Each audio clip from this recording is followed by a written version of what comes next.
नमस्कार दोस्तों, स्वागत है आप सभी का उत्तराखंड पोस्ट पर। उत्तराखंड में चुनावी मौसम में पूर्व सीएम हरीश रावत ने विधान परिषद का शिगुफा छेड़ा है ताकि राजनीतिक अस्थिरता का स्थायी समाधान निकल सके। हरीश रावत ने इसको लेकर एक लंबा चौड़ा पोस्ट भी लिखा है।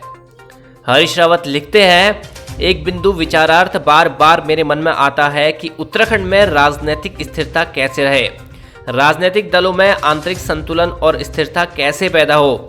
जब स्थिरता नहीं होती है तो विकास नहीं होता है, केवल बातें होती है।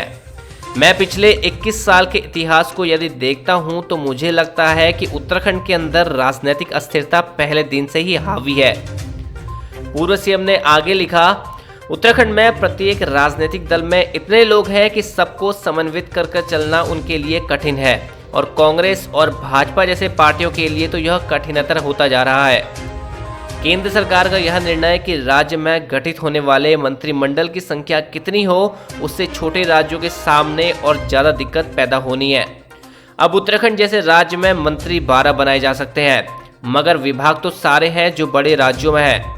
सचिव भी उतने ही हैं जितने सब राज्यों में है, मगर एक एक मंत्री कई 2 विभागों को संभालते हैं। किसी में उनकी रुचि कम हो जाती है तो किसी में ज़्यादा हो जाती है और छोटे विभागों पर मंत्रियों का फोकस नहीं रहता है और उससे जो छोटे विभाग हैं उनकी ग्रोथ पर विपरीत असर पड़ रहा है।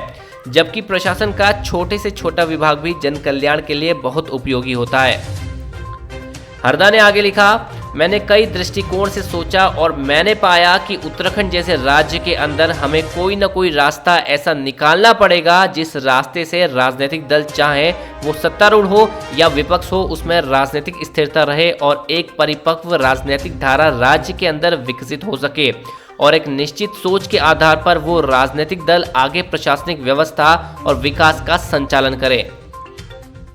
हरीश रावत ने लिखा, यहाँ मेरे मन में एक ख्याल और आता है, क्योंकि तत्कालिक संघर्ष से निकले हुए लोगों के साथ बातचीत कर मैंने कांग्रेस पार्टी के घोषणा पत्र में 2002 में विधान परिषद का गठन का वादा किया था, तो कालांतर में कतिपय कारणों के कारण गठित नहीं हो पाई और उसके बाद के जो अनुभव रहे हैं वो अनुभव कई दृष्टिकोणों से राज्य के हित में नहीं रहे हैं।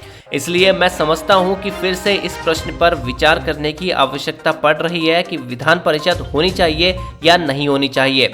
और मैं समझता हूं 21 सदस्यीय विधान परिषद उपयोगिता के दृष्टिकोण से उत्तराखंड जैसे राज्य के लिए बहुत लाभदायी हो सकती है, राजनीतिक स्थिरता पैदा करने वाला कारक बन सकती है।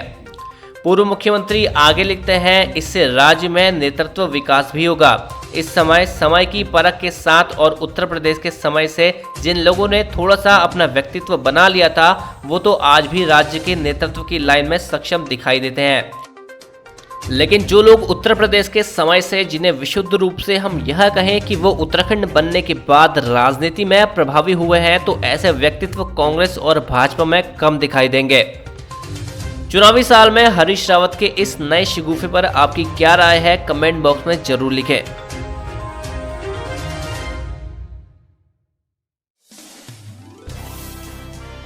उत्तराखंड से जुड़ी तमाम खबरें पाने के लिए आज ही सब्सक्राइब करें हमारा YouTube चैनल और बेल आइकन को जरूर प्रेस करें।